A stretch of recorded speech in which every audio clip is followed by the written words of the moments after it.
And welcome to our very first session of Coming Together, Coming Apart. We're really excited about this. But before we begin, we have some sad news and some words from Rabbi Jim Bennett. Hi, everybody. Welcome and thanks for joining us this afternoon. It's such an incredible honor for us to be here together, and we're looking forward to a wonderful learning time. The St. Louis Jewish community, and in fact, the whole Jewish community around the world learned today of the death of our own Rabbi Joe Rosenblum, Rabbi Joseph Rosenblum. For so many years was the rabbi of Temple Emmanuel here in St. Louis. And last night, he finally succumbed to a long illness, and his funeral plans are pending. But I wanted to just share this afternoon, as we gather in learning, an honor to Rabbi Rosenblum. Rabbi Joe was a dear friend to many, many, many in the St. Louis Jewish community and beyond.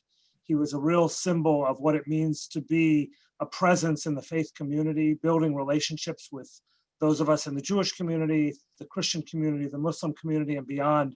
And for so many years was an emblematic representative of a true Rav, of a rabbi. And for me personally and many others, he was a rabbi's rabbi. When I first came to St. Louis in 1984 as a brand newly ordained rabbi, Rabbi Joe welcomed me and embraced me as a member of the rabbinic community. He took me under his wings as his teaching assistant for one of his classes at Washington University, a place that was very near to his heart. He served the St. Louis Rabbinical Association for many years, frequently taking on the responsibility of president. But most of all, Rabbi Joe served our community. He started his career here at Sheremeth as an assistant rabbi, moved on to other pulpits in Kentucky, and then returned and was the longtime rabbi and rabbi emeritus of Temple Emmanuel here in St. Louis. And in that capacity, he touched the lives of so many people through his love of learning, through his brutal and honest commitment to the truth, through his never taking himself too seriously as a rabbi, but reminding us all to treat one another with dignity and compassion and respect. And so it's a real honor for us today to dedicate this time of learning in Rabbi Joe Rosenblum's memory. We pray that we will be inspired by that memory to sincerity and honesty, and that we'll learn together and keep his memory alive. Zecher Tzadik Livracha, may his memory, the memory of this righteous man, truly be a blessing.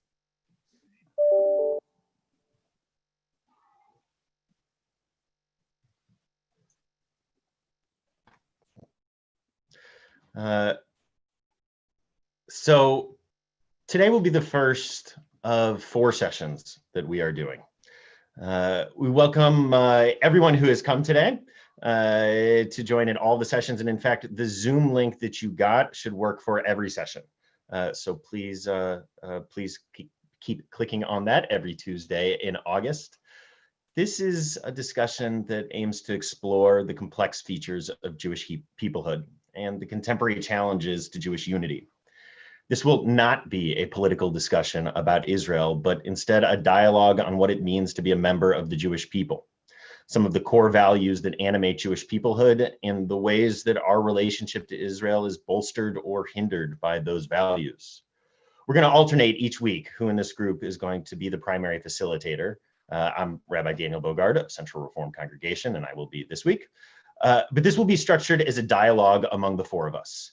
In a sense, we're inviting you to eavesdrop on what will be an intimate conversation. And as such, we're going to talk to each other informally and using our first names as we would if it was just the 4 of us sitting here without, let's see, we've got over 100 people watching between all of the different feeds right now, 130 people or so. So we know that you're here even though we can't see you, but we would love it if you are a part of the Zoom webinar right now to enter in Q&A. You should see that on the bottom in the webinar, the option to do that, to enter that in there if you have questions as we go, and we will be sure to address those as we go. If you have any technical issues at all, please be in touch with the amazing Randy Smith. You can email her at Randy Smith, that's Randy with an I, R-A-N-D-I Smith at centralreform.org. Or if you call the CRC front office, if you run into any technical problems, Randy will help you. One last note before we jump in, we're just really grateful to all of the organizations that have made this happen, from the JCRC, where Rori, Maharat, Rori Neiss is the executive director, to Congregation B'nai Emunah, where Rabbi Carnie Rose is the senior rabbi, Congregation Sheremuth, where Rabbi Jim Bennett is, and Central Reform Congregation, where I am honored to be a part of. Okay, so I think, since it's a dialogue and we're allowed to interrupt one another, a special thank you, of course, to the Hartman Institute, to the Machon, for allowing us the opportunity to utilize some of their curriculum as inspiration, and for the years that they have provided inspiration to each of us in preparation for this and many of the other aspects of the work that we do as rabbis. For those who don't know, all four of us are senior rabbinic fellows of the Shalom Hartman Institute. We're the four rabbinic fellows in St. Louis. Actually, I guess, Rori, you're not quite a rabbinic senior fellow yet, are you? You're I haven't graduated yet. Yeah, soon. Which has been, for all of us, I think, really important, transformative learning experience, and in particular when it comes to our relationship with Israel. So before we jump into today's topic, which is reading David Hartman's seminal essay, Auschwitz or Sinai, sitting here in 2020 as American Jews, and we'll talk about a little more what that means in a few moments. When I reflect back on the first time I read this essay, I remember it vividly. It was my second year out of rabbinical school. I was in Jerusalem studying at the Machon at Shalom Hartman Institute, and it gave words to an idea that I had been struggling with, to a notion that all of the lenses that I had grown up with, or so many of the lenses that I had grown up with as a way of understanding Israel, way of understanding my place in Israel, both the national sort of the nation state and the broader sense of that, the way to understand how many of these lenses felt broken and like they didn't fit my reality. So we're going to be looking at that and talking more about that. But before we do that, I thought it'd be interesting if we could all go around in 2 to 3 minutes, and we're talking to rabbis, so that probably means 6 to 7 minutes in reality, but just in a few minutes, each of us shares something of a personal spiritual biography of what Israel has meant to you, right? This is such an important part of what American Jewish identity has been. It's in some ways a proxy identity for us. So I think tracing the path of how that has evolved and the meaning of that relationship for each of us will hopefully be a good place to start. So I won't put anyone on the spot. Is there someone who'd like to jump in? I'll be happy to begin. Thanks, Daniel. I'm probably dating myself as I begin this way, but my relationship with Israel really began when my grandparents, of blessed memory, traveled to Israel right after the Six-Day War in 1968, 67 or 68. I don't remember exactly the year, but I was, let's say, 9 or 10 years old, and it was profoundly impactful on me as a young child to learn about Israel firsthand from them. I remember they brought home these beautiful carved olive wood camels that were such a precious possession for my whole childhood, having a place of honor in our living room. And their journey really symbolized the way I came to know Israel as a kid. I came to know Israel as the heroic victors of the Six-Day War, the Davids who overcame Goliath. And it wasn't until about a decade later when I went off to college and I encountered a very different kind of Zionism, a passionate Zionism. One of my closest friends gave me Letters to an American Jewish Friend, a new book at the time that talked about the obligation of every American Jew to make Aliyah and to own Israel as a personal relationship. And frankly, I pushed back. And it was as a rabbinic student a few years later when I encountered Israel firsthand, living in Jerusalem for the year. And it was an auspicious time because it was 1979. The Sinai Peninsula had been prepared to be returned to Egypt. There was peace breaking out all over, hope and dreams of a democratic Israel, a peaceful Israel. And the subsequent 30 plus years have caused me to become very nuanced and critical and loving at the same time, hugging and wrestling at the same time with my dream of what I thought Israel could be and my disappointment in what so often Israel is. And for me, that's a symbol of my own spiritual, political, personal journey with Zionism. I continue to hug and wrestle, and I continue to struggle and believe in the Yerushalayim Shomala, the dream of what Jerusalem and Israel could be, but very, very sadly disappointed on a daily basis by what Israel is.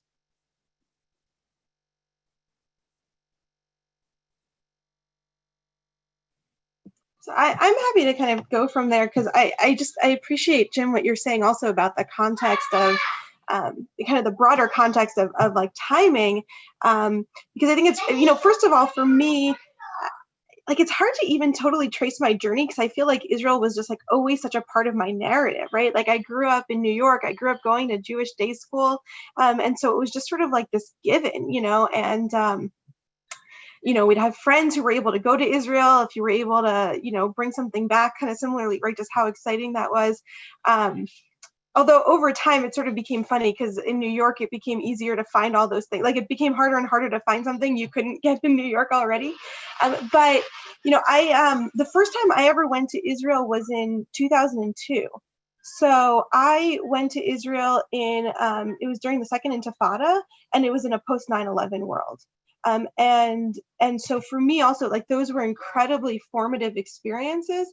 So I'll date myself. I was in high school during 9/11, and just kind of, I remember there was that huge march in Washington to support Israel. Like we all kind of brought buses and things from the East Coast, at least, to go to the march. And I remember vividly somebody having a sign with a calendar. Right, their poster board was a calendar, and every day, sort of like a month in Israel, and every day just said 9/11 on it.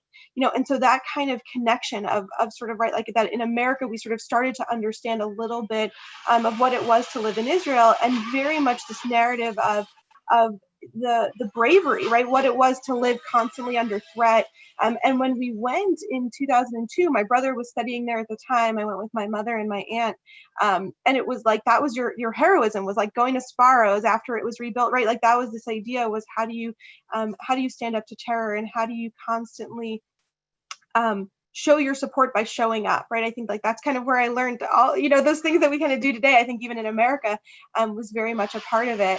And I think I have in some ways like also a very classic narrative of really struggling with recognizing that I was only given that I was sort of like ingrained within me a very specific part of the story. And, I wasn't really allowed to sort of like think of the broader implications, right? It was very much like Israel under attack from terror, which, I mean, absolutely is I don't mean to minimize that part of the story and the horrors of all of those experiences and what it was to go during the Intifada and the gratitude of people who were there. But it was kind of very much just this sort of like, there were these Arabs in the area who want to kill us, and that was kind of the end of the story. And there was no sense, and I didn't even really know the history, even Jim, what you're sharing, right, of like the peace treaties in 79, like that was not at all part of the stories that I was told. And so I feel like part of my journey has been, how do you sort of later on go back and like recreate and rebuild a narrative when you've been given a narrative that's only in piecemeal. But so anyway, I struggle with that, but with like a deep love and deep connection. I've been really privileged that since 2002, since I've gone, I might have actually been able to go back, I think at least once a year since then. I've been very lucky through Jewish communal work, through family. I have a brother who lives there now with 5 kids, and sometimes multiple times a year. So it's like very much from a deep place of being there and being inside, but with a lot of kind of those childhood memories also mixed together. That's beautiful. Thank you so much, Rori. I want to pick up on that as well. So I was in Israel for the first time in 1972, which made me 4 going on 5 at the time. My mother and father from Brooklyn and the Bronx, and they thought it was either living in Israel or living in New York, right? Those were sort of the choices that people had in life. And they came to Winnipeg, which is the gateway to the west of Canada. Sounds a little bit familiar. And my dad took a position at the time in the Department of Near Eastern and Judaic Studies. But it was supposed to be a short-term situation. In fact, he got his first sabbatical very early, even before he was a full professor in the department, an early sabbatical. In fact, it became a 2-year stint when we lived in Jerusalem at that age, and of course returned every few years. That's one of the nice things about being the son of a professor or child of a professor. We have sabbatical on a regular basis, and it always was to Israel. There was sort of nowhere else in the world that we were going. And in fact, the first time we traveled to Israel, we traveled on a boat, which had all the dreams of what it meant to be a person coming on a pilgrimage in a boat, and all the stories that we were told as children. And I think we really, as much as my parents, were very much aware of what was going on, very much sensitive and aware of the situation in Israel, the complexities of the formation of the state, and those who were kind of left in the wake of the formation of the state out of necessity often. We very much were raised, and I was very much raised as a Zionist and as a person who saw Israel as infallible. And that was just the story. That was just the narrative. In fact, Rori mentioned being in Israel regularly. I've now been to Israel 42 times in my 53 years of life. That's an awful lot of times having been there. I would say that for most of my early years, I studied in a B'nai Akiva, right-wing, politically yeshiva. As a person in high school, Israel was always right. Israel never made mistakes. And if Israel made mistakes, we just didn't talk about them. That's for sure. We didn't admit them. There was nothing that Israel could do that was wrong. And even if it did, it was out of necessity. And so we lived that way. I would say probably the most important book that I read that kind of changed my life on this issue was a book called The Holocaust is Over, We Must Rise from Its Ashes. Some of you know about that particular book. Avram Berg, who of course has a history as having served the Jewish Agency, clearly a person who was a great Ohev Israel and lover of the people of Israel and the land of Israel. But that book really changed my consciousness about all of this and led me in the direction of reading works, including and studying with David Hartman of blessed memory, who was a very important person in our lives. In fact, just to tell a little story, personal story, in 1972, the Pardes Institute was actually formed in my parents' apartment in Givat Mordechai. At that meeting was David Hartman, Rabbi David Hartman, Rabbi Adin Steinsaltz, that name might mean something to some people, Rabbi Levi Lauer, and my dad, and a few others who had this dream of creating an institute that would be pluralistic, that would extend beyond the boundaries of denominations, and would also continue to be a place that would be inspiring both to diaspora as well as Israeli Jewry. Now, I think their dreams all came true. I think just each of them decided to start their own institute, which is sort of the Jewish way of doing things.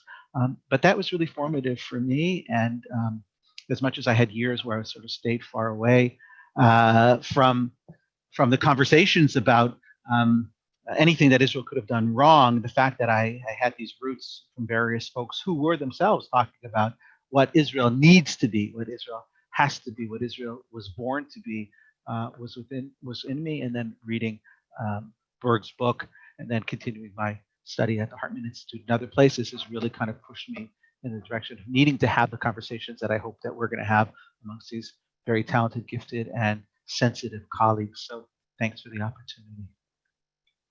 I'm getting a message that it was hard to hear me. I hope everybody can hear me now. I'll try to speak a little louder. So thank you, Carnie. Speaking of Carnie, I've been thinking that I didn't ever set foot in Israel until I had graduated from college. I went and lived on a kibbutz for 6 months after that.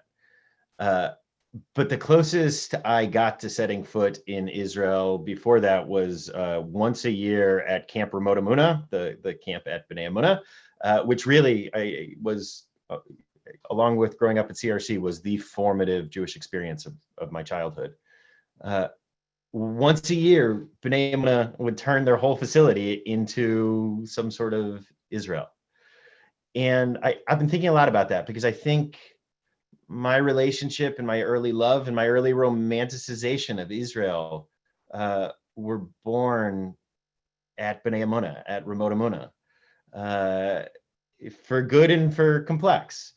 But I've been thinking a lot about the fact that I grew up, I was born into the Lebanon War, the first of Israel's wars that really was not redemptive, right? Which we sometimes called Israel's Vietnam. And we're going to talk about that as we go into the essay today. But for me, Israel was never redemptive. Peace was redemptive. And the Israel that I grew up on at B'nai Emunah and at CRC was an Israel that sort of held out these aspirational vision of a liberal democracy. I think back to Brandeis, not the college, but the justice that the college is named after. Right, and Brandeis articulates this vision of Zionism that says you're a better Zionist when you support American values, and you're a better American when you support Zionist values, because they are fundamentally the same thing. And I think that's the Israel that I understood as a child. It was connected to this image that we were on a march towards a better world, that democracy was spreading across the globe, and that Israel was deeply, deeply a part of that. Rori, can I ask you a question about that? Sorry, do you mind if I interrupt you? I'm curious, because you spoke, like, that was such a beautiful articulation. I'm curious if you could have articulated that, like, is that a retrospective? Like, are you sort of thinking back that you have the language now, or could you have said that as a child also? So I think part of what I struggle with is that I don't think I could have really articulated what Israel meant to me as a child, other than like, you love it, like that. You were so you just said that so beautifully. Could you have said that in the moment as well? I don't think so. No, I think I could have articulated it when I got to the next step. And like you, 9/11 was one of those moments for me. I was at a very, very, very liberal college at the time. And I remember I even kind of processed 9/11 through the lens of feeling connected to Israel, a place that I had never been. But right, like that sign that you talked about seeing, Rori, is I was there emotionally, even if I wasn't holding up that sign. I mean, I remember studying abroad in India and hearing news of, buses blowing up and writing these long screed emails to the college newspaper, and so I would say that was the next step, is Israel as a almost defensive identity for me in a post 9/11 world. Jim, you look like you're going to say something. I just want to interject here, Daniel and Rori both. I think it's important just to sort of put a place marker here. I know where you're going and where we're going to go together, but there's also a clear generational divide in the American Jewish community, in the world Jewish community, and in the world, between those for whom a clear Israel identity was formulated around the Shoah, around the foundation of the state in 1948, and from then until 67, and in many ways, a completely different experience entirely of a generation like yourself, for whom Israel memories began post 9/11 or Intifada. It's a profoundly different, I think, it's a profoundly different experience. And we have to recognize that we may be speaking the same language and completely communicating past each other when we forget that. And also, I am not an Israeli, but the first 10 of my 20 years were spent in Israel. So I think having lived there, and particularly having studied in environments where we were constantly the ones who were beleaguered and under attack and being moved from our homes or not respected for our orientations, also casts a different perspective. What does it mean to actually be in the place as opposed to living in the diaspora? What does it actually mean to know that you were taught as a child not to pick up an object from the ground, right? A bottle cap or a book or anything, right? What does it mean to be on a bus and to hear chafetz chashud? There's an object that might be a bomb, right? Living in that reality changes folks, I think. So in addition to, I think, the Shoah, right, the Holocaust mentality, there is the mentality of living in a place and feeling yourself under siege and under attack. Yeah. I think that's absolutely true, and I think it's so important to highlight. And I don't feel like I have this long arc of history, but I still notice when I've taken people to Israel, even like walking through Ben Yehuda or walking through the Shuk and trying to say, you don't understand what this felt like 20 years ago. Like you need to understand that.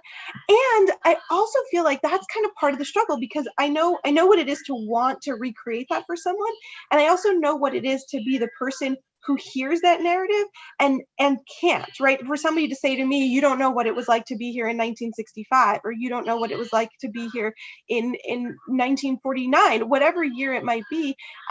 And so I think part of the challenge is how do we hold our own stories, but recognize that I think part of, like, for me, like the education that I was given, I think was limited because someone was trying to recreate their experience for me in an experience that doesn't exist anymore.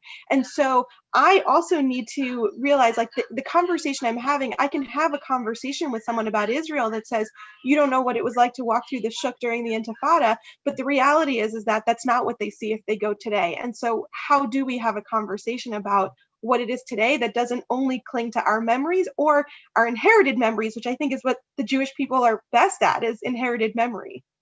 Let me add just one more layer from my perspective, at least. I spent a lot of my time growing up in Israel in ultra-Orthodox communities as well. Introduced to those communities by Rabbi Zalman Schachter Shalomi or by Rabbi Shlomo Karlebach, etc., and in Hasidic communities. And so one of the interesting things about being in Israel, and particularly in Jerusalem, was one could live at the same time in the same city in a number of different centuries, right? And so on some level, we lived also with that tension, or at least I inherited some of that tension, right? Rabbi Bennett, Jim used the concept of Yerushalayim Shel Mala. Like, I walked in communities and I think they thought they were living in Yerushalayim Shel Mala, like they were just living in a completely different headspace, and their reality about what Israel meant in Eretz HaKodesh, or the Holy Land, and you were breathing holy air, and you were kind of 6 inches off the ground, elevated by the spirituality of the place. So we sort of closed our eyes to any of the real problems that existed, because here you had this great zechut to live in this land, right? Like, this wasn't Kotsk anymore. This is Yerushalayim for real. And to kind of live in that kind of reality. I remember going to the Kotel, and this tradition that if you haven't been at the Kotel for 30 days, you actually cut kriya, you tear your clothes, and you live in this state of mourning. And how could one even experience that mourning when one was living in this rebuilt place, and we could go to the Kotel and we could feel all of these things? And that nostalgia, I think, got in the way of my seeing clearly some of the real challenges that Israeli society was facing, that Israeli society was creating for itself, and that we, as rabbis who are serving and leaders who are serving in the diaspora, need to be aware of, because this is the reality of people, particularly, as many of you already said, in the era in which we find ourselves, contemporary times, as this dream of coexistence seems to be so very elusive. So I want to try and jump into our text in a moment, but I want to share at least one small more piece of my sort of biography with Israel, which is the next stage for me, which I think if I was going to subtitle would be sort of disenchantment, disillusionment. Though for me, I would actually say that this was much bigger than just about Israel, and was not particularly even just connected to Israel. I spent much of the next decade living in Israel, and I still remember, though, being on the bus, Jim, we were together in Hebron. And Hebron, for those who haven't been there, right, one of the holy cities, one of the holiest places for Jews, with Machpelah, the cave of our ancestors. I went there, and it is also a place that has been ethnically cleansed of Palestinians and Arab, of non-Jews in the center square. And I remember leaving no longer believing that two states for two people were possible. And I'm not sure I've ever recovered from that moment personally. But I will say that I remember sitting on that bus feeling like America was on this, rocky but problematic road towards getting better and better and better. And ironically, maybe the most disillusioning event of my political lifetime, the election of Donald Trump to the American presidency, in some ways it made it easier for me to connect with Israel, because I could look and I could see this white nationalist movement in the United States, and I could look and see the same white nationalist movement actually looking to Israel and sort of celebrating the Jewish nationalism, the most problematic pieces that I saw in my relationship to Israel, the pieces that I wanted Israel to move past personally. And yet somehow seeing that the same problems here in the United States are happening, that it made it easier. And I would say I actually am at a new point personally, which is a place of some hope and connection, in that I feel like a beleaguered progressive minority in this country, and it helps me feel connected to a beleaguered progressive minority in Israel. So sad reality, huh? Yeah. Okay.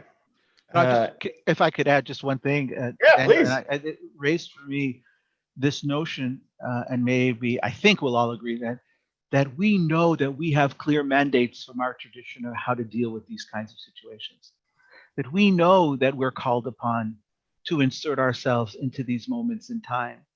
But we know that we cannot hide from our responsibilities and obligations in that respect. And I would say that for me too, Hebron was probably, I grew up going to Hebron on a regular basis. I can't imagine telling you how many Shabbatot, and particularly Malava Malkas, we went to in Hebron, right?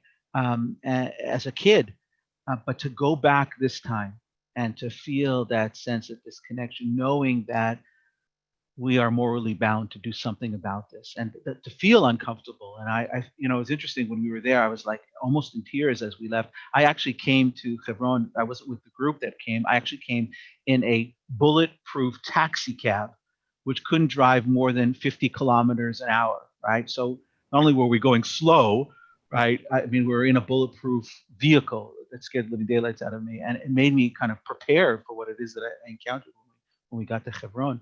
But I would say that I also knew that we have answers, that we have responsibilities, that it emerges from those holy cities, the life of Kedusha and Kavanah that we have to live as Jews based on our tradition. So I want to, if I can, just because of I feel like we're all sort of sharing a little bit of our Hebron stories, because I also, Hebron was a big part of my own story. And part of what I struggle with also in it was that I don't think I didn't understand what it meant to be a part of my story. So I went to Hebron. The first time was in 2003, and I know the year because it was the day after my brother's wedding. My brother got married in Yerushalayim, in Jerusalem.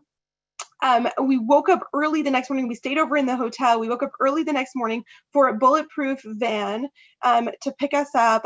You stop at Rachel's tomb along the way. And again, so this was 2003. It was during the Intifada, and I remember soldiers coming to greet us at the van. We had to kind of run in under protection of armed guard. Right, they were giving us cover, like pointing their rifles up in the air because there had been so many attacks. Which I also now have such mixed feelings. If you go to Kever Rachel now, there's these huge walls around it. I mean, it's totally calm, but like isolated, deserted, and you can walk on the street. And again, I remember, right, it's weird because you're just surrounded on all sides by these huge protective walls, but I also remember what it was to go in under armed guard. Went to Hebron and actually had just the most beautiful time. Here were these individuals who were dedicating their life to preserving the holiness of the holiest city of where our patriarchs and matriarchs are buried, of the first seat of the kingdom of David, the Davidic dynasty, and all of these connections to it. And so we had this incredible experience, and then actually started going back regularly. I would go with my father, sometimes my brothers. We would fly in just for Parshat Chayei Sarah, right? So the Torah portion where it says that Abraham buys this plot of land, like 15,000 people converge on the city. And so, we would fly in on Thursday, go for Shabbat, leave Sunday. It was like the most absurd trip you could imagine. I remember one time I was in college as we would do it, and I remember having like a Tuesday, Thursday class that I didn't miss class. Like you didn't even know that I had left town. One of my semesters, I was taking a class on the Dead Sea Scrolls, and it was a really tough class. People kept asking for more and more extra credit, and the teacher jokingly said, "I can't give any more extra credit unless you go to Qumran and take a picture." And I did. I went to Qumran and I took a picture, and I came back. Like I was like back on Tuesday morning. I remember like stopping at CVS to get my pictures developed, and I showed up, and the class was like, "What's wrong with you?" So I felt like this. You really wanted an A. Yeah, I did. I did get an A in that class. It might have been an A+. I don't remember. But then I remember studying Hebrew in college, whatever class I was in, and I remember meeting meeting Israelis and saying like, oh yeah, I've been to Israel, oh yeah, we go to Hebron every year, and them looking at me like I was, and saying like, I don't consider that part of Israel. And I had no idea what they meant. Like, I didn't know that I was making a political statement. And I don't remember when. It might not have been until after I graduated college. I had, we would get these sweatshirts that said Hebron, and I would walk around totally unconscious to the fact that I was actually saying something with it. It was just the comfortable sweatshirt that we got. And so that's the part that boggles my mind, is that I was part of a political movement that I didn't know I was a part of. Like, I was just told this is part of the holiness of Israel, and you're going to go and you're going to see it and experience it. And I did it for years, completely unconscious to the choice that I was even making. And Rory, remember, just to belabor the point a little more, all of that is a transformation of the last 20, 25 years. When I first visited Hebron in 1979, we took a public bus from Jerusalem. We weren't worried. We walked around in Hebron. We went out to eat there regularly because it had some of the best food in all of Israel. And there was a thriving multicultural, multi-ethnic, multi-religious community there that were living peacefully side by side. And the fact that that political movement to which you refer, and all the subsequent years of political overlay have led to the status quo now, Daniel, that has caused you and me and many others to feel despair. Although I admire your hope. I don't share your hope, by the way, for Hebron or for Israel. But it's tragic. It's utterly the tragedy. And I think it's sort of why we're here today, to have this conversation. Daniel, maybe you could say a word or two about Hebron, because we're getting some questions about what's going on in Hebron. Yeah. So also, by the way, since it's my mother who made the comment before, Rory, just to answer, my mother made the comment that it's not only a political movement, it's a vision, right? And so we have to talk about it in ideological terms as well. And it's an important corrective to our conversation here, that these are not people who simply have political agendas. These are people who have vision. Yeah. So the story of Hebron, I'll share it, the version that I was told it, and I can tell just even when I heard it that this is imbued with mythology, what I'm about to say. But the version I have heard is that in 1967, soon after the Six-Day War, right? This is an appropriate setup, I think, for the article that we're going to look at too. Soon after the Six-Day War, this redemptive moment for Israel, right? When secular Jews in Israel and cultural Jews in the United States all of a sudden were believing in miracles. A group of people, they weren't even settlers at this point, right? It wasn't even this idea. There was a group of men, actually, at least as I have heard it, who applied for permission to go spend Pesach in Hebron at a hotel. And they get permission from the Israeli government. They go, they spend Pesach there, they don't leave. They then get permission as a kindness that their wives should be able to join them. They don't leave. There are some medical needs. The medical personnel come in. They don't leave. And pretty soon what we get is a place where I believe the numbers are something like 700 Jewish settlers with 800 soldiers needed to protect them. And in order to keep them safe, the entirety of the center of Hebron has been cleared out. 500 shops owned by Palestinians closed out. The buildings and the homes that sort of look onto this area that's been cleared of Palestinian Arabs, their homes have had wire and screens soldered onto them so they can't leave their front doors or their windows and get out to those sections. It's just, at least for me, a place of, it's the worst of the occupation up close, I guess, is how I understand Hebron. And I don't think it can be separated out from Machpelah, right? This burial cave. And of course, Baruch Goldstein, may his memory be blotted out, a Jewish settler in the area who comes in during Ramadan. At the time, Machpelah had been a synagogue at some points and a mosque at others, and murdered, I think it was 29 worshipers. And actually, it's funny, it's not being in Hebron that I remember.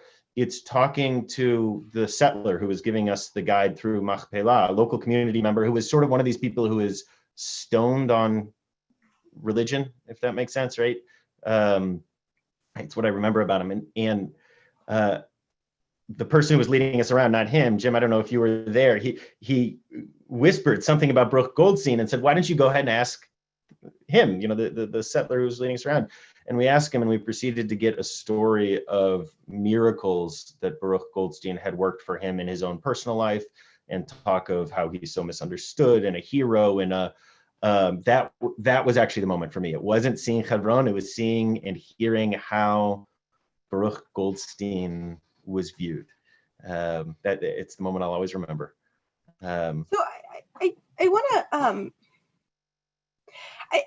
sorry, I'm gonna kind of like also jump in because I think part of like no, how we tell the I think story, it's okay if we keep this discussion. Yeah. Yeah, I think like how we even tell the story of Hebron though becomes like I think also really emblematic of how we tell this whole story, because I don't disagree with your narrative, but I think the right like I could have started in the 20s. Yeah.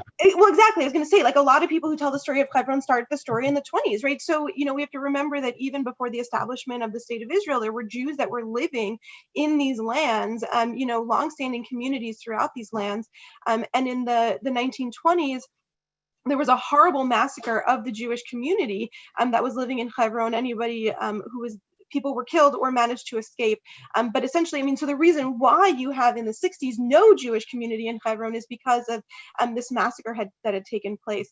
And so I feel like part of the story when you walk through Hebron are it's exactly this tale of competing narratives, right? You'll see signs up that will say like, in this place, this person was horribly murdered in a terror attack. And then you've got signs that say, this shop used to be owned by this Arab shopkeeper who's no longer allowed to open his shops, right? And it's just this like, I agree with you. I think it is like the worst of where we are, because it's just this constant compounding of two people that feel this deep connection to a land, who are deeply held to their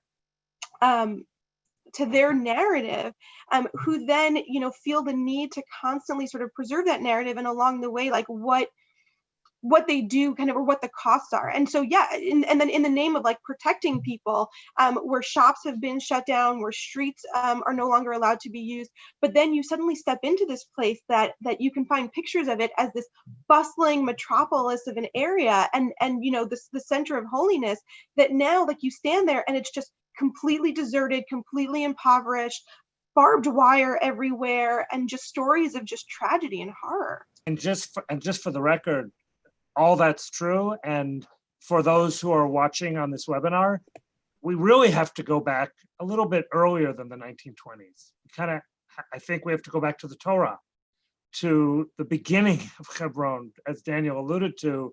This is the place in Bereshit where God says to Abraham to bury his loved one, and he purchases the land according to the narrative of the Torah, our narrative. This land becomes his by a legal purchase deed, right? But that's on not getting it for free. Yeah, exactly. But even that is our narrative and not their narrative, and that conflict isn't 20th century. It's not 21st century. It's I don't know, 3,000 centuries, 3,500 centuries.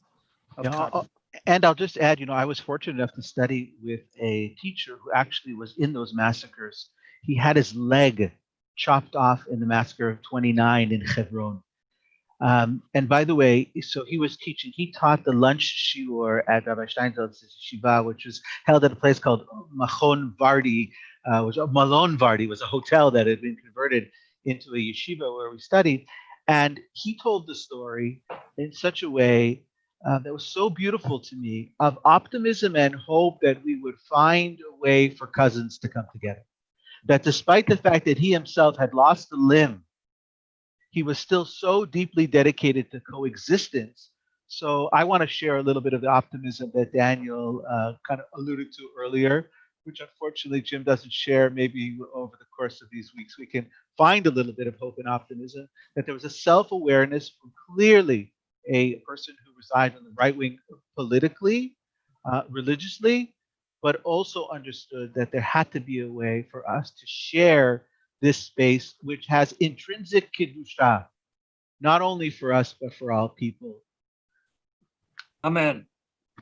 Amen. So I think this is a good setup for our essay that we're going to look at today. David Hartman, of Blessed Memories, essay from the early 80s, Auschwitz or Sinai. So just to put a little context here, and we're not going to read the whole thing, but This is written just after the Lebanon War, which I alluded to earlier, but which is sometimes called sort of Israel's Vietnam, in the sense that it was the first of Israel's wars, first of all, that was not existential, right?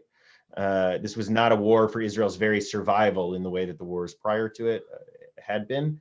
And it was also not a war that was good and bad, black and white, sort of a moral purity, and it wasn't existential, and so it wasn't easy.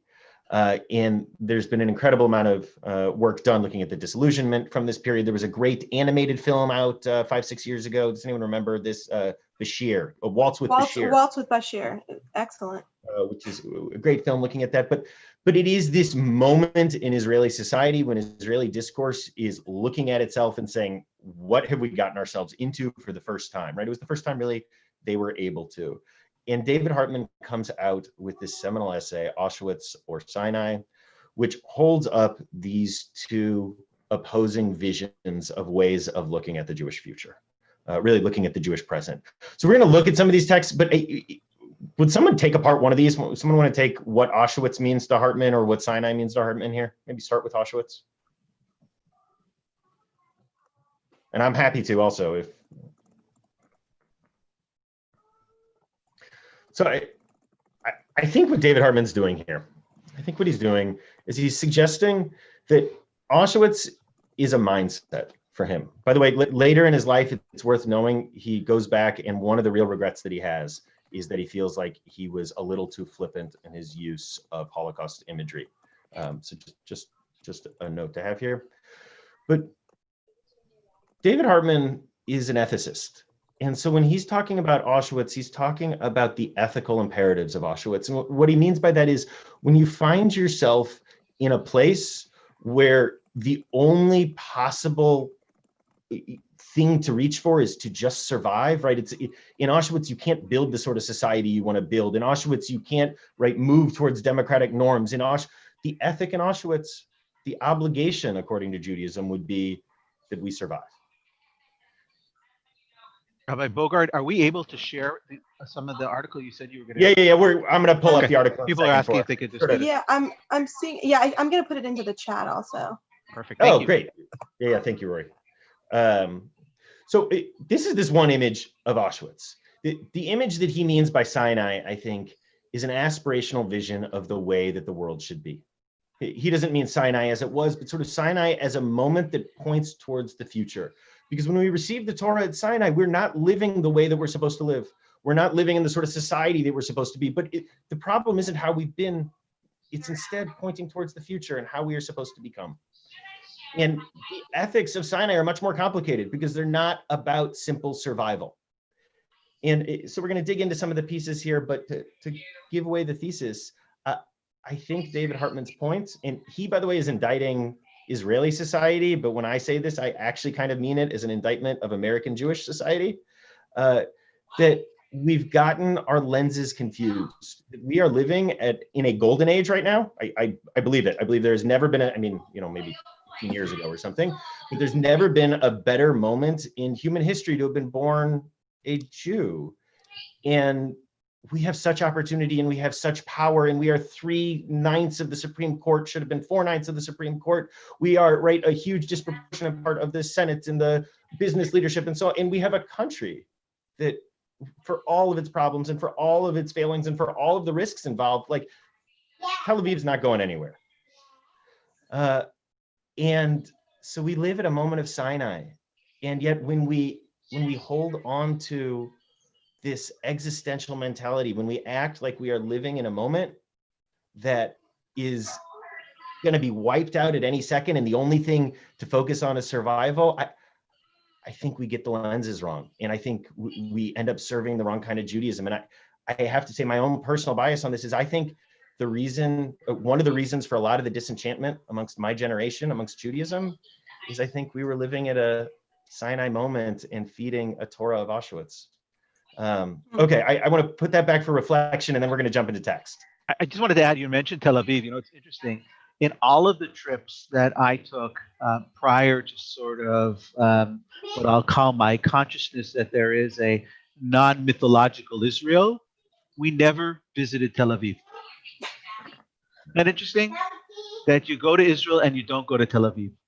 In fact, I've actually been critical of some programs as of late in our community, and I say this unabashedly, that you can bring people to Israel and you cannot go to Tel Aviv. And on some level, I think there's something about that's very significant and consequential. And I think David Hartman, as an ethicist, as a rabbi, as a religious spirit, but truly as a Zionist, understood the need for a Tel Aviv consciousness as well, particularly in and around art and culture, right, and intellect, and all the things that Tel Aviv represents as a great city. And I mean that both in terms of a great city to hang out in, but with a great city in the Middle East.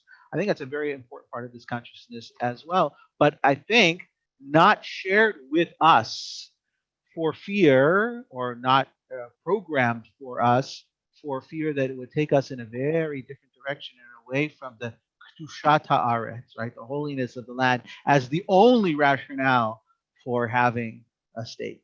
Right, that's all about this sort of psycho-spiritual reality that we're trying to create. I want to throw that in there because I think it's an important part, at least for me, in this conversation. So let's go ahead and take a look at some of this text. And I've gone through and italicized some sections for us to look at. This is available, by the way, for anyone who wants to Google it. Just type in Auschwitz or Sinai. You'll find it on the Hartman website. And it's in the chat. It's in the chat. Yeah, there should be a link in the chat. Rory linked it. So I selected some paragraphs, but if I was going through and doing this again tomorrow, I would probably select all the opposite paragraphs or something. It's really a very dense, wonderful essay. Someone want to start us right here? We first get an introduction from David about sort of the post 6-day context, and I think we've done that. So starting right here in the Judaic tradition. So one of the three of you want to read? I'll read. In the Judaic tradition, belief in renewal resulted from respect for mature and intelligent self-criticism. Cheshbon nefesh, or self-examination, is a necessary condition for tshuva, repentance, and renewal. Just taking that apart for a second, anyone want to say a note on that, or is that self-evident? I think. Right, you can't become a better version of yourself if you don't recognize. If you don't reflect on yourself, you have to be willing to look hard and with pain sometimes. I mean, we say it's self-evident, but we know it's one of the hardest things that any of us ever have to do. I didn't say it was easy. I'm just saying you can't grow if you're not willing to look and figure out where the growth has to begin, and be willing to look at the warts as well as the beautiful image you see.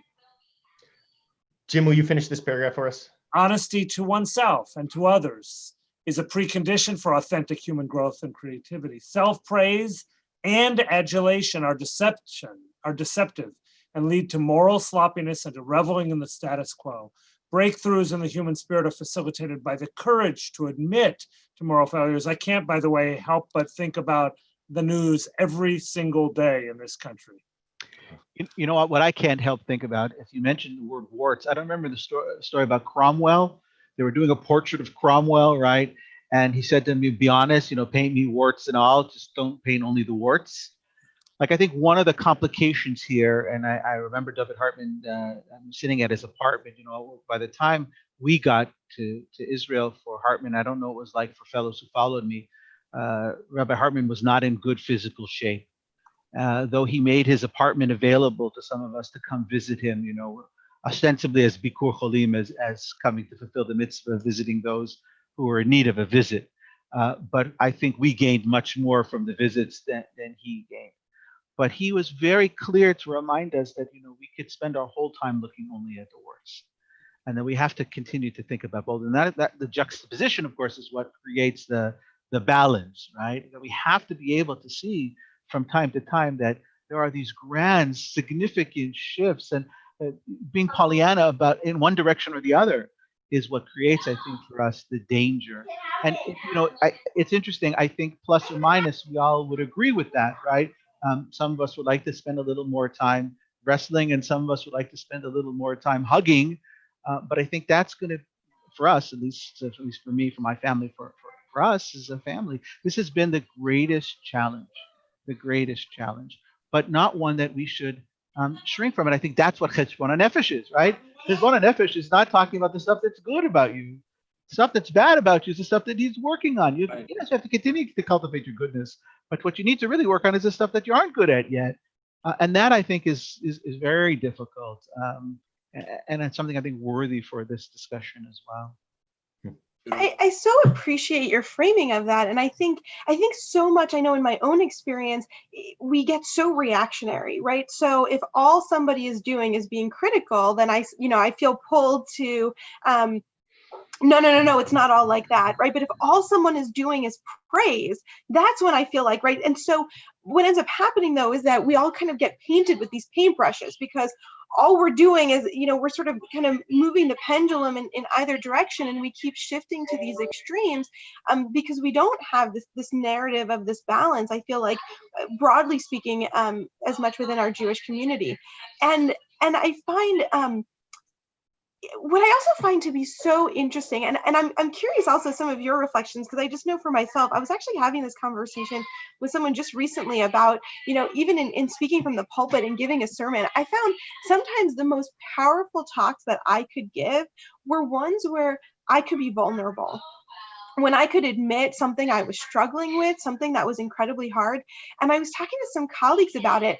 And I remember one was just like so surprised that I could do it. And I just felt like I knew if I was struggling with it, somebody sitting there was having the same struggle, and getting up and sort of, admitting to these doubts or whatever it is. But those were also the moments when we could so deeply connect, because, do you feel like, think about the relationships you have in your own life, right? It's like, are you really good friends with that person who just feels perfect all the time, or feels too good to be true, or always has that facade up? Or is it the person who, like, your friendships are the ones where they can let their guard down a little bit, where they can show what they're having a bad day or whatever it is. And yet, like, we have created this narrative where I feel like, broadly speaking, we need Israel to be perfect at all times. We want Israel to be perfect at all times. Then we want people to connect with it. And I feel like people actually really connect with that struggle, right? Like, who's not struggling? I think, Daniel, you shared it in your personal narrative, right? Like, you feel more connected to Israel as you're struggling with America. And yet, when we express that struggle, that's when I feel criticized, right? If we say that struggle, then we're not Zionist enough, we're not Jewish enough, we don't deserve our jobs, right? We can't be Jewish communal professionals. When I actually feel like that struggle is the deepest connection to Israel that I could imagine. Isn't that the reason we're doing this webinar? Is because people get so stuck in those places that we can't get out of our own place. And our own humility is so lacking because we're so sure we're right and our perspective is right, or we're so wrong, the other's perspective is so wrong. We're so sure that we can't recognize that there's some balance, which I think is what Auschwitz and Sinai is maybe about, ultimately. I think so too, but I would add that one of the factors for me, and I imagine it might be for some of the folks listening to us as well, I think it needs to be given voice here, is what is the right forum in which to talk critically about Israel? In other words, is that self-analysis happen, a self-analysis for us as a community, as a people? Does it happen in the public sphere? Does it happen in the private sphere? Here we have 4 rabbis who are willing to have a conversation because we trust and care about one another and looking to deepen our relationships with one another, and know that anything we say here could be challenged, but we would never challenge one another in a way that would be hurtful or condescending or an attempt to beat each other down. And what's sad, I think, is that often the things that we say get utilized by folks who may have a different agenda in mind, who have an agenda to create disunity, to create disharmony, to actually utilize the words that we utilize as loving rebuke and chastisement against the state of Israel, and say, yeah, even Rose says it, or even Bennett says it, or even Carnie says it, or even Bogard says it, and if they can say it, and they're the rabbis and they love Israel and willing to hug and wrestle with Israel, well, it must be true that Israel fill in the blank.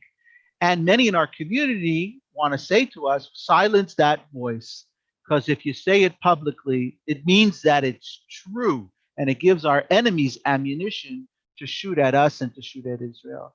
And I don't think in a post-Holocaust reality, or in a post whatever era you want to say, we can afford to do that any longer, because I want to also raise this issue that the next generation, particularly the people who are our children and in some cases, our grandchildren, are not going to live with that reality. I had maybe Daniel and Rori, you're actually in that generation, right? Or Jim and I may be a little bit older. But the reality is we can't live there any longer, because to live there is to hide from these challenges, which is disingenuous and actually distances people, as Rori, I think, said, from a real honest conversation about what it means to be a lover of Israel. So I want to bring a little more of David Hartman's voice into this conversation, because I think he's right there with us in this. And again, this becomes part of the place where I know he's talking in 1982, whenever it was, 81, 82, about Israel, but I hear this as messaging about my Jewish reality in America today. So would someone read for us, starting at the top here, this whole section? Oh, one more note too. I see a couple people have who are watching, or participants have clicked on the raise your hand button. If you have a question, we'd love if you click on the Q&A button and type in the question. We will all get it, and we would love to hear those. We take these questions now, or you want to wait till we read a little bit more, Daniel? No. We'll read a little bit more. I'm just letting people know to drop them in the Q&A so we can see them. Okay, so there's a bunch of comments about the beautiful sound of children. That's wonderful. It's good hearing the noise of children, but also some comments about some questions for us too. So will someone read this? Carnie or Rori or Jim, if you feel like continuing? I'm happy to continue. I don't like hearing the sound of my own voice, but sure, why not? So nice, Rabbi. It sounds so good. One often hears in speeches in the Knesset and at UJA fundraising dinners phrases such as, "Never again will we be vulnerable. Never again will we expose our lives to the ugly political forces in the world. Our powerful army has eliminated the need to beg for pity and compassion from the nations of the world." I'm not even sure I can read that. Okay, right. What is this voice? Where have we encountered it? Where do we see it today? Like, someone take this apart for us. It's a voice I don't like hearing. The voice of Jewish victimhood, the voice of we're going to rise up and we're going to protect ourselves, and never again will we ever be victims again. It's a voice that I can't personally stomach. Actually, I'll put in a plug on this because I'm going to build on this more. Next week, I get to do some of the universalism versus particularism piece, which will unpack this a whole lot more. But I think just exactly, Jim, what you just said, right? It's a self-centered, but I don't necessarily mean that in the colloquial sense of it, right? But as self-centering, right? It is all about us, but we need to create this power, but the power solely for our own purposes. I always think of Yehuda Kurtzer, the president of Shalom Hartman North America, who I've heard compare this kind of fundraising pitch to being a drug addict. That so many Jewish organizations use Jewish fear or Jewish power or Jewish angst, or Israel's going to be wiped off, or we have to support, or right, like this sort of absolutism, the Auschwitz mindset is what Hartman would call it here, right? But it is often the biggest fundraiser. Right, it is often the easiest way to get people to write big checks, and yet every time you use it, you get less of a hit.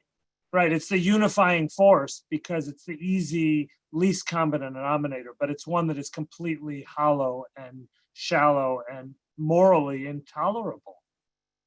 And less effective every time. Well, I mean, arguably, but I mean, I think part of it, though, is that if it becomes less effective over time, what you have to do is kind of up the dosage, right?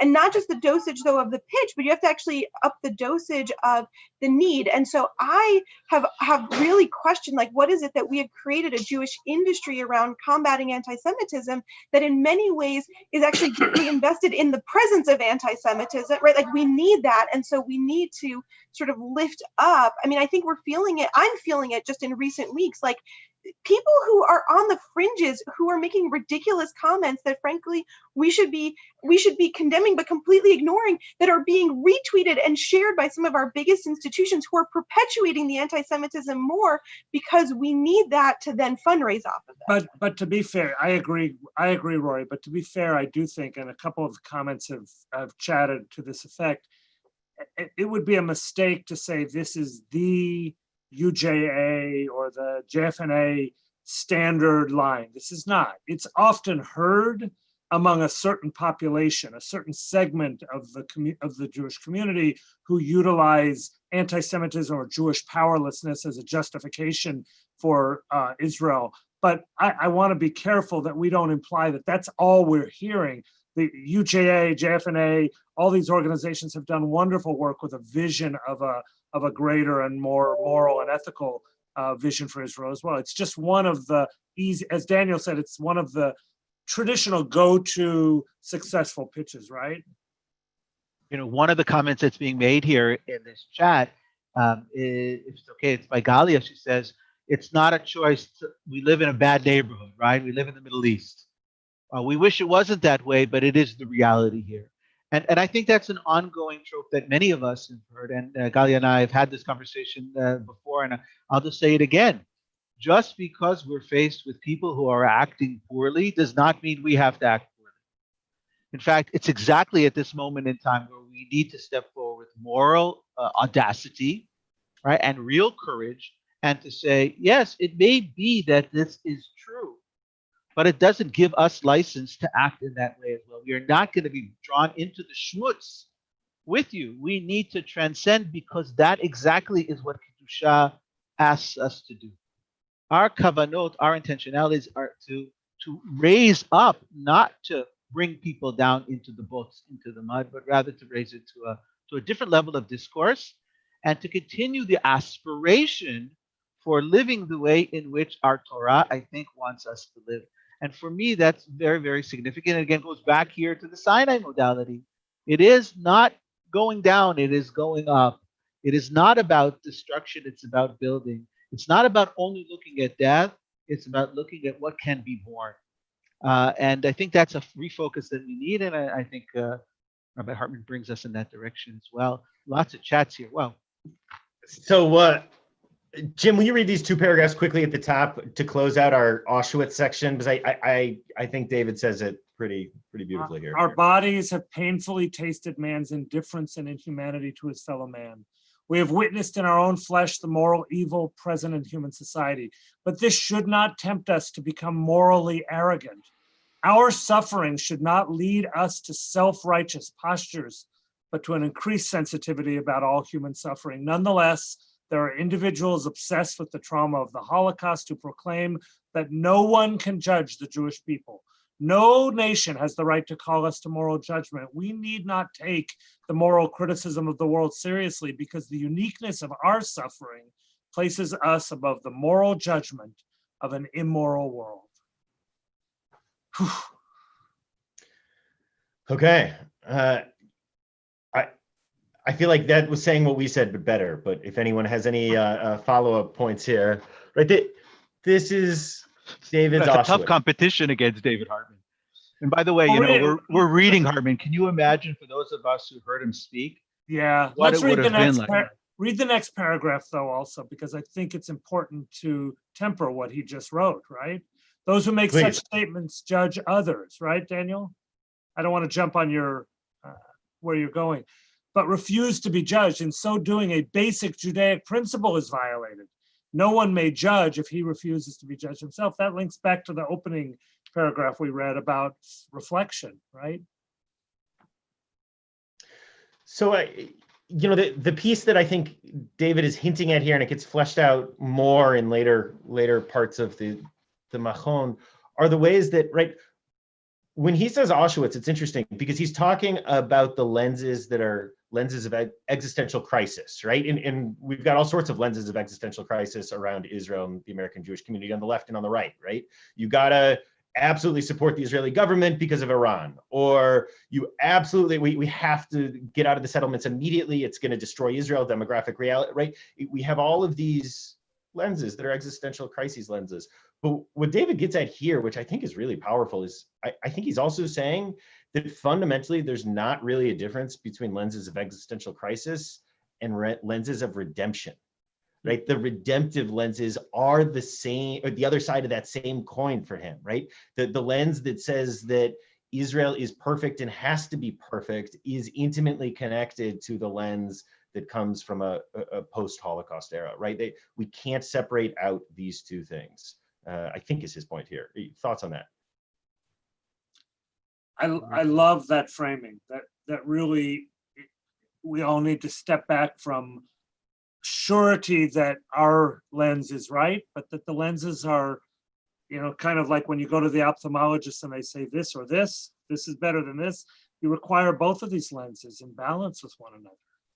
And it's interesting question that was asked. I think it was Michael Litwack asked this question about, so who should speak on behalf of the Jewish community? Which voice should be the voice that speaks, right? And I want to say, I think that Jim put his finger on, Rabbi Bennett put his finger on it so beautifully, right? It is not one. We need to be a multivocal Jewish community. We need to be able to hear, right? The reality is God speaks in 70 different languages. It breaks apart into all this different reality. And so maybe having one univocal approach to our relationship with Israel is short-sighted. It may be a great defensive posture, right? Nobody breaks rank and talks about Israel except in this fashion. But that does nothing good for us in terms of all of us who want to love Israel. And so we need to find our way in which to love Israel and not to downgrade, disagree respectfully, but not to downgrade somebody or browbeat somebody who sees in a slightly different fashion. And I know it's difficult. That makes leadership complicated. Here, we understand what it is to be the rabbis of a large community, of a diverse community, of a community of people who are not short on opinions and approaches, and always are willing to say, we have the answer, I have the answer. I think what Rabbi Bennett framed, which is very important, which I think also Rabbi Hartman is framing here for us, is that there are multiplicity of ways in which to do that, and to have the humility to say that we don't have the ultimate answer here is wonderful. And even when I think he here castigates a little bit, Hartman, he's very careful to say things like, and I really do understand those people who have a Holocaust orientation, right? By the way, those were his people. In Montreal, those were his people. Those are the people who made David Hartman into who David Hartman ultimately became. Those were his funders, those were his backers, those were his Hasidim. Those were those people. And he was speaking to them as a prophet in a way that only a prophet could speak, a loving prophet, a loving rabbi could speak to them. So I think it's really important for us as we're modeling this, when we're asked about who should bring those voices, we are the voices. And we need to bring those multi voices to this conversation. So I think that sorry, can I, right? I think that call, right? Like all of us are part of it. What I find like so poignant of like this existential crisis is that ultimately we're all predicting a future that has not yet come, and that we get to be a part of creating. Like I think it sort of excuses us from that process. So if I'm convinced, and the truth is I don't know, right? Like 10 years from now we can look back on this conversation and look how ridiculous we were, because then God forbid there was this huge war with Iran and we all should have seen that coming. Or look at the ways in which Democrats have left support of Israel, right? Like we're all sort of predicting and we're all reacting to a future that has not yet come. But in being so reactionary to this future that has not yet come, we're not really thinking about who we want to be in this moment.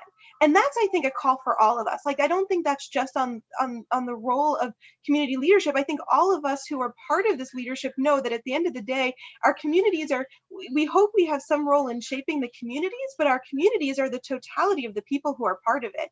We can try to inspire, but if the people all move in one direction, there's only so much control we have over that. And that's what I feel, I think to what David Hartman is saying, what I love in this essay is that he's not erasing Auschwitz from the story. He can't. I mean, it's such a core part of the story.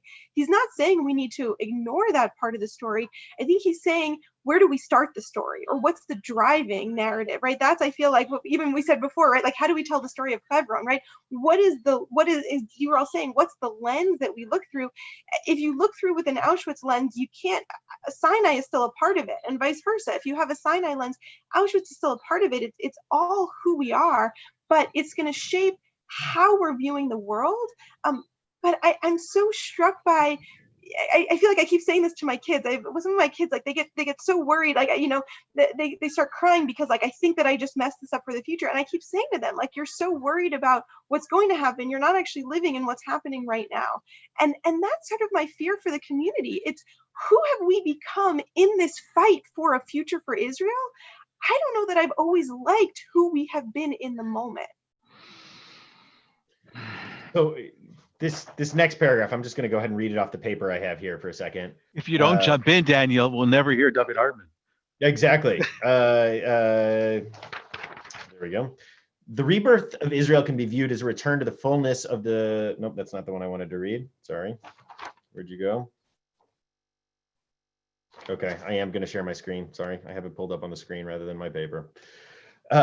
Israel is not only a response to modern anti-Semitism, but is above all a modern expression of the eternal Sinai covenant that has shaped Jewish consciousness throughout the millennia. It was not Hitler who brought us back to Zion, but rather belief in the eternal validity of the Sinai covenant. One need not visit Yad Vashem in order to understand our love for Jerusalem.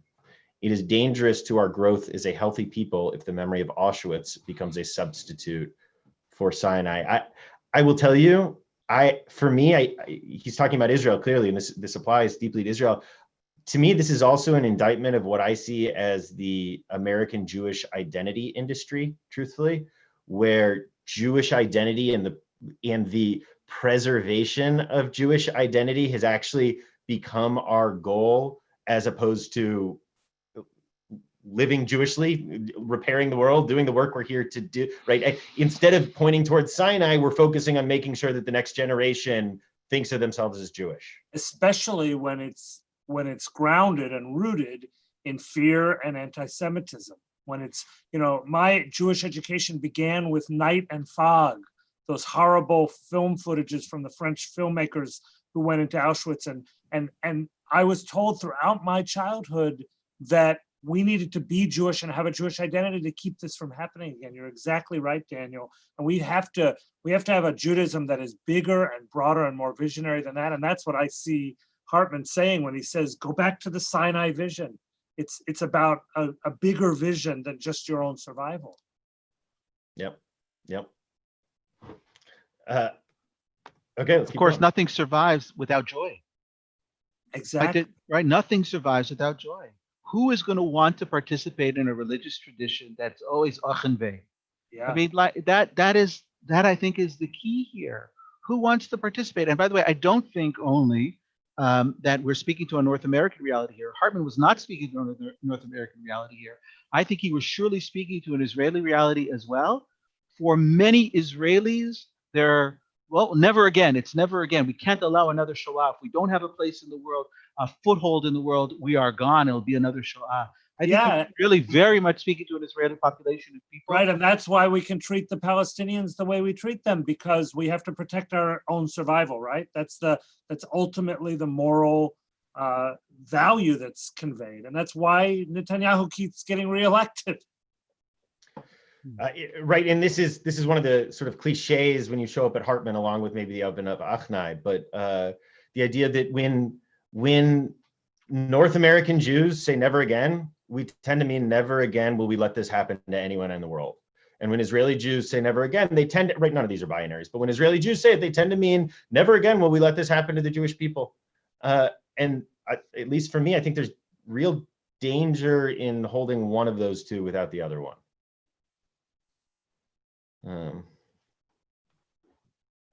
So in that sense, they are binaries, right? I mean, they're binaries, but they have to live in synthesis. They have to live together. Yeah. Right.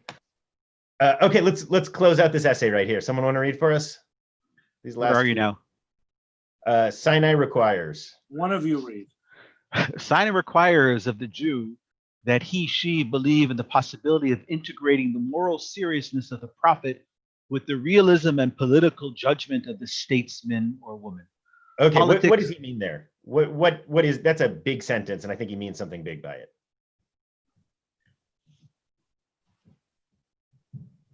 We can't just be visionaries. We can't just be prophets. We also have to be pragmatic. We have to figure out how to turn that potential theoretical vision of the prophet into reality on the ground, right? And as he says in the next sentence, right, politics and morality were united when Israel was born as a nation at Sinai. That was the genesis of all of this, right? Sinai prohibits the Jewish people from ever abandoning the effort of creating a shared moral language with the nations of the world. By the way, you could talk about tropes of Hartman. That was always a trope of Hartman, at least when I was there, right? It was never only about us. It was our ability to impact the entire world. We are an Or Goyim. We're not just an Or Yehudim, right? We are always an Or Goyim. There's an appetizer for next week, Rory. Read? No read? Oh. Here we go. Let's take that one right there. You want to keep going, Carnie? The prophets. Okay, sure. The prophets teach us that the state has only instrumental value for the purpose of embodying the covenantal demands of Judaism. When nationalism becomes an absolute value for Jews, and political and military judgments are not related to the larger purpose of our national renaissance, we can no longer claim to represent a Judaic tradition. Rather, we have ironically become assimilated while speaking Hebrew in our own country, which brings me back to the point earlier, right? That this is not an essay only for diaspora Jews. This is an essay firmly rooted also in the land of Israel.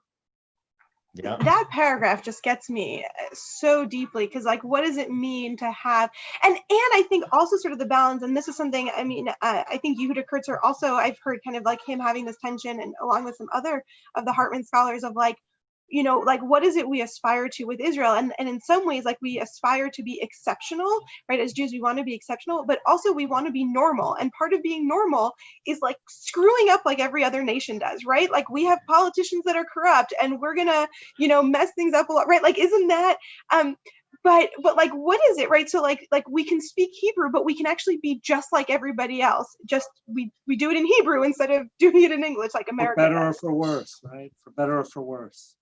So I want to take apart this, because it's a philosophical term, this notion here, because this paragraph changed me, where he talks about statehood as having only instrumental value. So as I understand it, he's contrasting this with absolute value, meaning, right, like the point can't ever be the state or having the state, or to say it differently, the point can't ever be the accumulation of power. It has to be taking moral responsibility for the power that we do have. And sort of taking this on in the direction I went before, I think this is maybe the most controversial thing I say as a rabbi generally. I think Jewish identity only has instrumental value and not absolute value. And I think we should be out of the business of Jewish identity and into the business of using Jewish identity for the goals that it sets, rather than just the creation of it. Well, and to be even a little more challenging, Daniel, to take that to the next step, Jewish survival for its own sake is not a Jewish goal. Jewish survival for its own sake is actually antithetical to Jewish values, as Hartman is laying them out. Jewish survival only is important if we're going to further these visions and save the whole world, survival of humanity and our core values. So I would say if you define Jewish survival as the survival of those who are born Jewish, right? Like, what does it actually mean, right? I feel like in a Hartman lens, like Jewish survival should be the survival of these ideas. Like, what does it mean for us to be perpetuating a vision of Sinai in the world? Like, that should be our Jewish survival. And if we're willing to sacrifice that vision for the preservation of a few of specific lives, then we've actually sacrificed what it is to be Jewish in the process of Jewish survival, quote unquote. Beautiful. And just because I'm getting the question being asked to me directly, I want to just say the following, right? Because, you know, I got left ear and leftiest here, so I guess it sort of leaves me somewhere in this conversation. But I want to say that I honestly believe that without something called, and I don't think any of us would disagree, but correct me if I'm wrong, without the survival of the Jewish people, Jewish wisdom that which will infuse the world with insight, kedusha, godliness, whatever, doesn't exist. I mean, there has to be an instrument, right? It's not utilitarian, right, to say that there needs to be a vessel that can contain this wisdom and promote this wisdom. For without that, I don't think it exists. There has to be a kli that holds this.